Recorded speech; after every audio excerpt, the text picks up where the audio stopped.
তুমি কোনো সময় তোমার বোনের ভাগ্নিদের ভাতকে ভারী মনে করো না। তোমার বউ কিন্তু বলছে বারবার, দেখো তোমার ভাগ্নি আছে, তোমার ভাগনা আছে, তোমার বোন আছে, তোমার বাপের দোস্ত আছে, কত মানুষ আছে, এত রান্না করা যাবে না। এই বলে তোমার বউ তোমাকে বলতে পারে। তুমি শোনো, একদিন আল্লাহ তোমার রুজি দিচ্ছিল শুধু তোমার হাতে, তারপর বিবাহ করলা, তোমার হাত দিয়ে এবার দুইজনের রুজি হলো।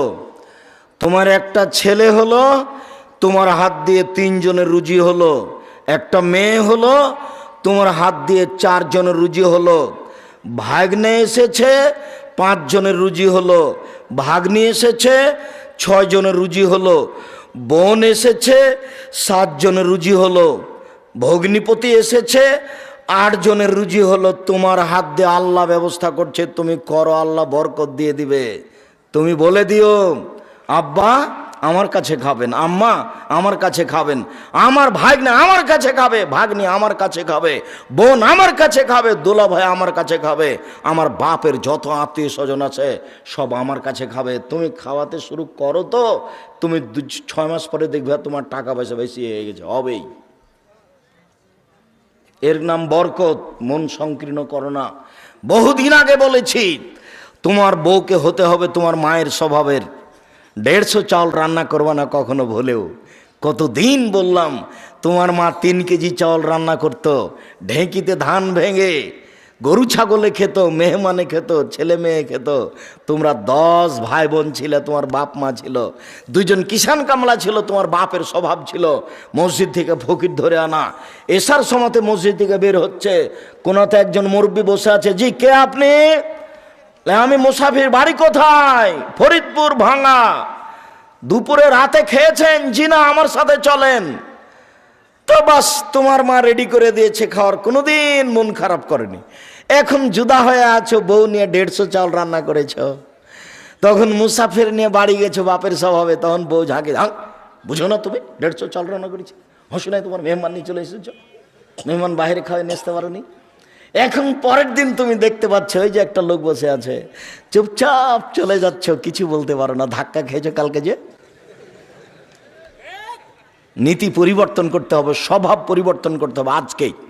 স্বভাব পরিবর্তন করতে হবে তোমাকে, তোমার বউকে। আমি তোমার বউকে তালাক দিতে বলিনি, তবে যদি স্বভাব পরিবর্তন না করে বউ তালাক দিতে হবে, এ কথাই ঠিক। 150 চাউল রান্না করতে হবে না, হাফ কেজি, 1 কেজি, 3 কেজি চাউল রান্না করতে হবে। ছেলে মেয়ে খাবে, তোমরা খাবা, পশু প্রাণী খাবে, গরুতে খাবে রাতে। তবুও তুমি অল্প চাউল রান্না করবে না, মানুষজন খাবে, মেহমান খাবে, ফকির মিসকিন খাবে। 3 দিন যদি বাড়িতে ফকির না আসে, তাহলে স্বামী স্ত্রী বলা বলি করবে, কি ব্যাপার, উপরে উলুট পালট হয়ে গেছে নাকি? ফকির নাই কেন, মিসকিন নাই কেন, মানুষ নাই কেন, মেহমান নাই কেন? মনটা বড় রাখিও, কয়দিন পরে বয়স শেষ। বাপ চলে গেছে, দাদা চলে গেছে, দাদি চলে গেছে, আমিও চলে যাব, সময় শেষ। মেহমানকে খাওয়াইয়ে যাও, ফকির মিসকিনকে খাওয়াও, 1 কাজে 3 নেকি। 1, আল্লাহর পথে জিহাদ করলে যত নেকি হয়, ফকির মিসকিনকে খাওয়ালে তত নেকি হয়। 2, রাতে তাহাজ্জুদ পড়লে যত নেকি হয়, ফকির মিসকিনকে খাওয়ালে তত নেকি হয়। 3, নিয়মিত বৃহস্পতিবার, সোমবার, প্রতি মাসে 3 দিন, আরাফার দিন, মহরমের দিন, এইসব দিনে রোজা থাকলে যত নেকি হয়, ফকির মিসকিনকে খাওয়ালে তত নেকি হয়। 1 কাজে 3 কাজ। 3টা কাজের বিনিময় বিশাল বিশাল বিশাল। 1, জিহাদ, বিনিময় জান্নাত। 2, রাতে তাহাজ্জুদ, বিনিময় জান্নাত। 3, কি বললাম, নফল সিয়াম, বিনিময় জান্নাত।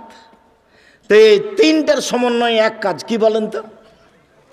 ফকির মিসকিনকে খাওয়া। ভালোই বুঝতে পেরেছি, 3টার সমন্বয়ে 1 কাজ, একটাতে 3 কাজ। রাসূল সাল্লাল্লাহু আলাইহি ওয়াসাল্লাম বলছেন,